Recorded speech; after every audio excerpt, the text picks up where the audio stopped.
The responsibilities of an arresting officer include ensuring the arrest is lawful, advising the suspect of their rights, safely taking the suspect into custody, and documenting all actions.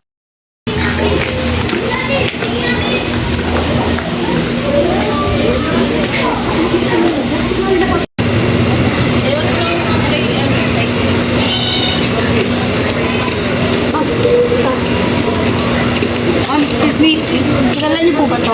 Opo. Maaari po ba namin malaman kung saan po ang bahay nila? Dito po. Ito yung bahay po. Ito po. Marami po. Tao po. Ito yan. Tao po. Bakit? Magandang hapon po. Ako po si Piowan Dedicatoria. Ako naman po si Andrade. Kayo po ba si Jessa Encina? Oo, bakit? Meron po kaming warrant of arrest para sa inyo, ma'am. Hoy! Hoy! Ganyan! Ligan! Mas kamay! Hoy! Lagay ang kamay sa ulo! Ikaw ay naaresto ko sa salang pagpatay.